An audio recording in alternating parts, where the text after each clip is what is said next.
Women just don't have the head for this kind of thing, Richard said, leaning back in his chair and clasping his hands behind his head like he'd just delivered some profound wisdom.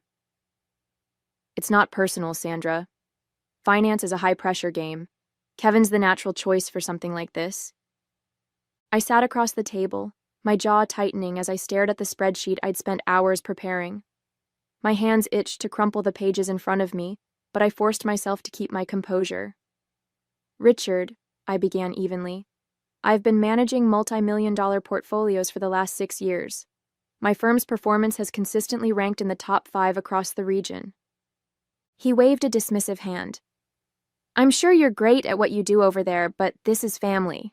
We need someone who can focus on our specific goals, and Kevin understands what's at stake. Kevin, seated smugly beside him, grinned like he'd already won the lottery. He was 24, fresh out of business school, and hadn't so much as balanced a personal budget before now. But he was Richard's biological son, which apparently made him a financial prodigy in their eyes. I glanced at Kevin, his confidence irritating me more than his inexperience. Kevin, what's your plan for managing the portfolio? I asked, keeping my tone neutral. He blinked, caught off guard. Well, he stammered. I thought I'd start with some high-growth tech stocks. You know, ride the wave. Richard nodded approvingly. Exactly. Bold moves. That's what this portfolio needs. I felt my stomach churn. Bold moves? That was their strategy? I'd spent a decade in finance, carefully analyzing risk and reward, building diversified portfolios, and studying market trends. And now I was being told that my expertise wasn't enough because I was a woman. My name is Sandra, and for as long as I can remember, I've had to fight to be taken seriously. As a financial analyst, I've worked my way up in an industry where being underestimated is almost routine. But this was different. This wasn't a random colleague making a condescending comment in a meeting. This was my stepfather, dismissing me in favor of my stepbrother, a man with no experience, no credentials, and no clue what he was doing. I joined Richard's family when I was 12, after my mom remarried. He'd always been stern, but fair in his own way, treating my stepbrother and me equally, until now. His favoritism for Kevin had grown more blatant over the years, and it was never clearer than at this moment. The family portfolio wasn't just a casual investment, it was the culmination of years of work, meant to secure a comfortable future for all of us. I had pored over the numbers, outlining a comprehensive plan to maximize returns while mitigating risk. But none of that mattered. Richard's biases ran deeper than I'd realized. As I drove home that evening, my mind raced with frustration. It's not personal. That's what Richard had said, but it couldn't have felt more personal. I'd worked tirelessly to prove myself in a field dominated by men, only to have my own family dismiss my capabilities entirely. When I walked through the door, my husband Mike was in the kitchen, chopping vegetables for dinner. He looked up and smiled. How'd it go? He asked. I sighed, dropping my bag onto the counter. It was a disaster, I said, recounting the conversation. Richard handed the portfolio to Kevin. Apparently, women aren't cut out for finance. Mike frowned, setting down the knife. He actually said that? Verbatim, I replied, pouring myself a glass of water. And Kevin just sat there, grinning like he'd already made his first million. Mike shook his head. That's ridiculous. You've been doing this for years. Kevin probably doesn't even know how to read a balance sheet. Exactly, I said, my voice rising. But it doesn't matter. Richard sees me as a risk and Kevin as a reward, even though the numbers say the opposite. That night, as I lay in bed staring at the ceiling, I made a decision. I wasn't going to waste any more energy trying to change Richard's mind. Instead, I would let my work speak for itself. My firm's portfolio had been growing steadily, and I was already in talks to lead a high-stakes project that could put my team on the map. If Richard wanted to believe that Kevin was a financial genius, fine.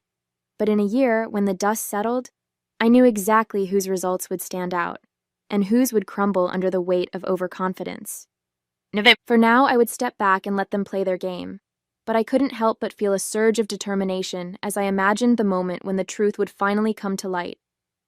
For the first few weeks after the meeting, I tried not to think about the portfolio. It wasn't easy.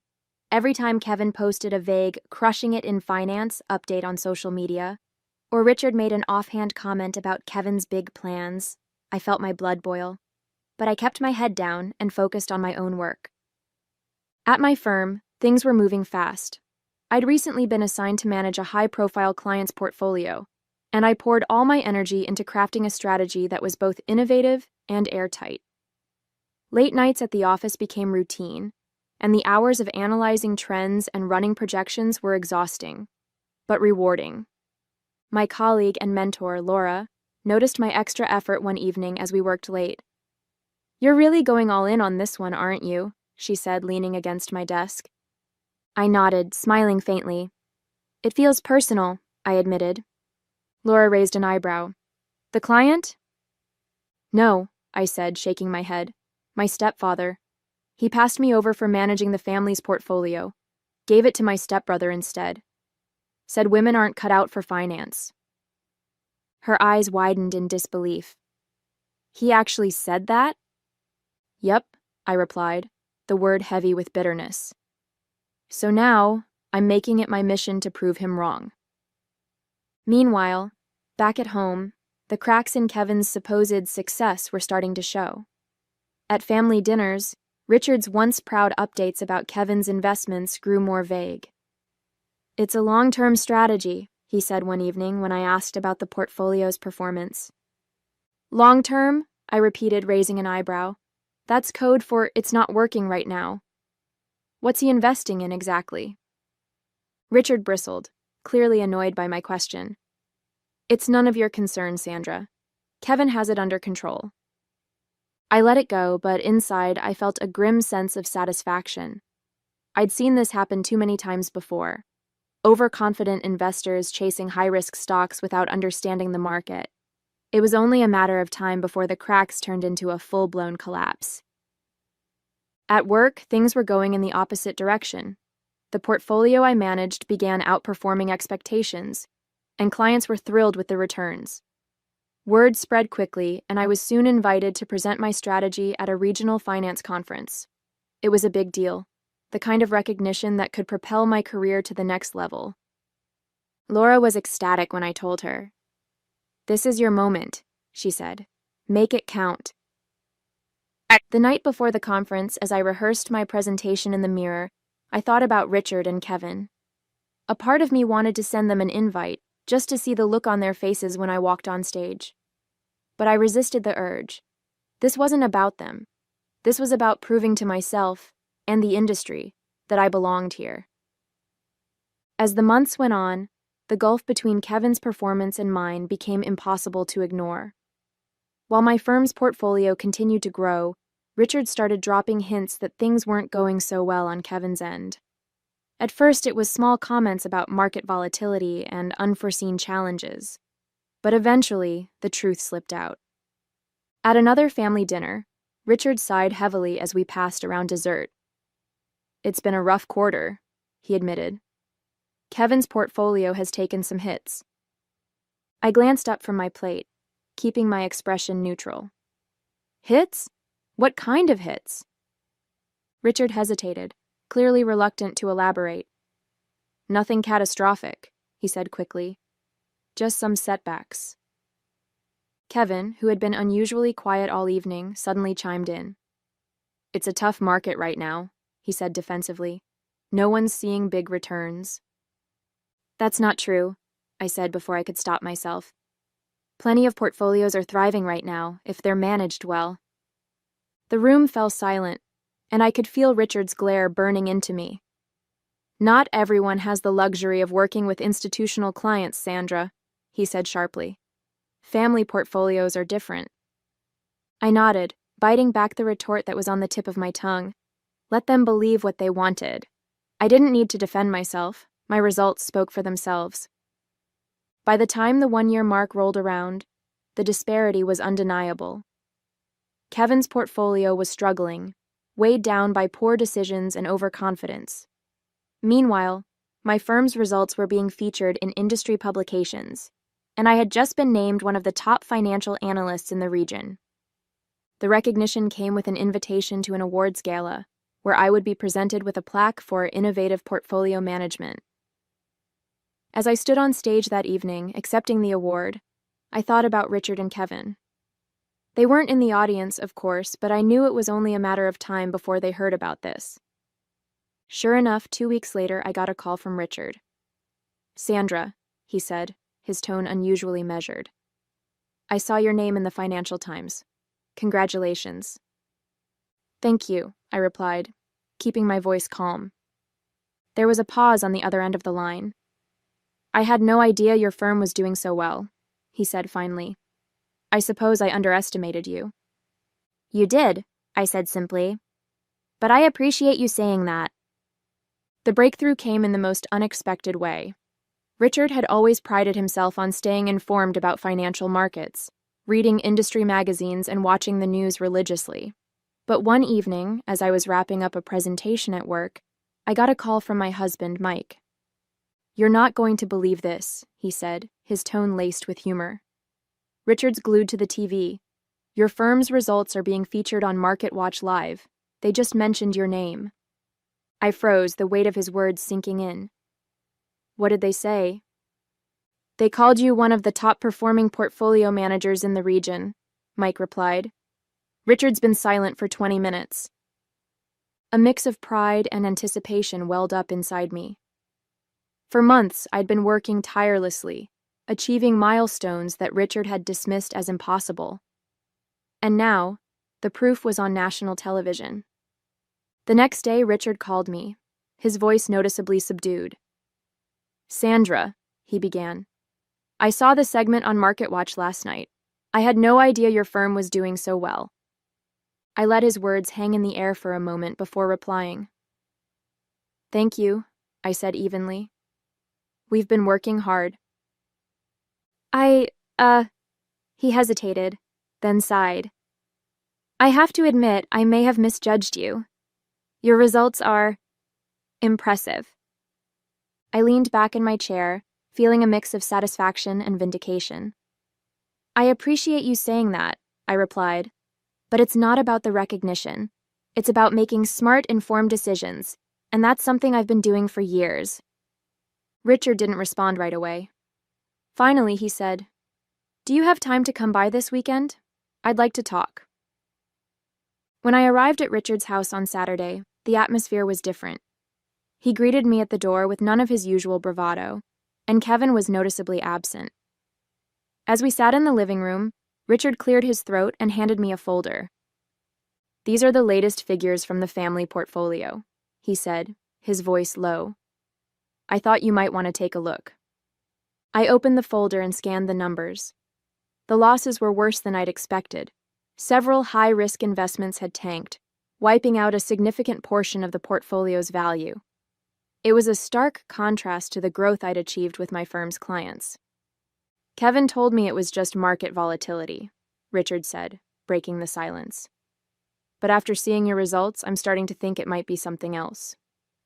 "It's not just the market," I said, choosing my words carefully. "It's the decisions being made. Managing a portfolio requires more than just bold moves. It requires strategy, discipline, and a deep understanding of risk." Richard nodded slowly, his expression pained. "I thought I was doing the right thing, giving Kevin control. I wanted to give him a chance to prove himself. But I see now that I underestimated you, and overestimated him." Hearing those words from Richard felt surreal. For so long he'd dismissed me, refused to see my potential, and brushed aside my expertise. And now, sitting across from him, I saw something I'd never seen before. Regret. "I owe you an apology, Sandra," he said quietly. "I let my biases cloud my judgment. You've worked so hard, and I didn't give you the credit you deserved. That was wrong." For a moment, I didn't know how to respond. The vindication I'd craved was finally here, but it felt bittersweet. "Thank you," I said at last. "I appreciate that. But this isn't just about me. It's about what's best for the family. And if you want the portfolio to recover, we need to make some serious changes. Richard nodded, his expression resolute. I'd like you to take over, he said. If you're willing. I spent the next hour walking Richard through my recommendations, outlining a strategy to stabilize the portfolio and rebuild its value. It wasn't going to be easy, but I was confident we could turn things around.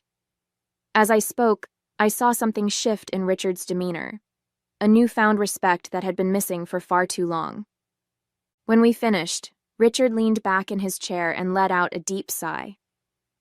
Sandra, he said, I don't know how to thank you. You didn't have to do this, not after the way I treated you, but you did. That says a lot about your character. I smiled, feeling a sense of closure I hadn't expected. This isn't about proving a point, I said. It's about doing what's right, for everyone. The days following our meeting felt strangely calm. For the first time in years, I didn't feel the weight of frustration when I thought about my stepfather. Richard had finally acknowledged my abilities, not just as a financial professional, but as someone worthy of his respect. It wasn't an instant fix for the years of dismissal, but it was a start. At the next family dinner, the tension that usually accompanied conversations about finances was notably absent.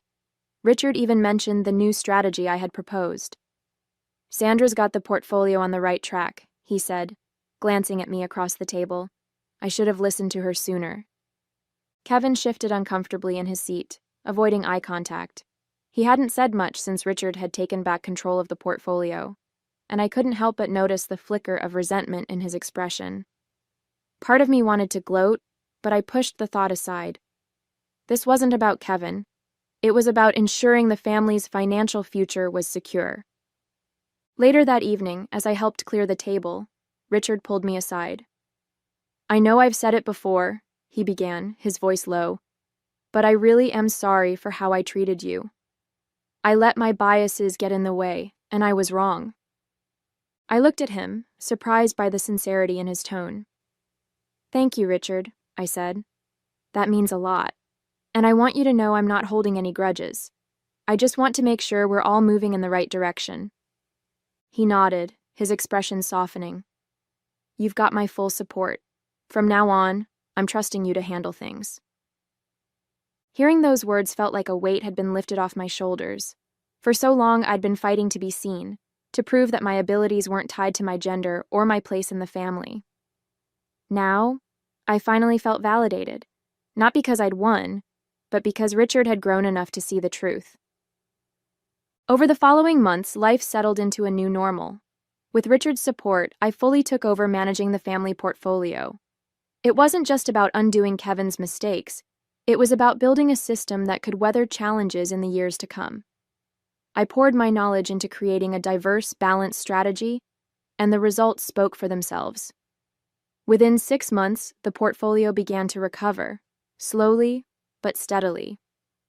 Richard kept his word and stayed out of my way, only stepping in to ask thoughtful questions or offer genuine praise when he saw the returns improving. It was a stark contrast to the man who had once dismissed me outright. The change wasn't just about respect. It was about trust. For the first time, I felt like he truly saw me, not as the stepdaughter, but as a capable professional. One evening, as we sat in his living room reviewing the latest performance reports, Richard leaned back and sighed. You know, Sandra, he began, I used to think I had all the answers. But this past year has taught me something important. Sometimes the people you underestimate are the ones who surprise you the most. I smiled, setting down the report. It's never too late to learn, I said gently.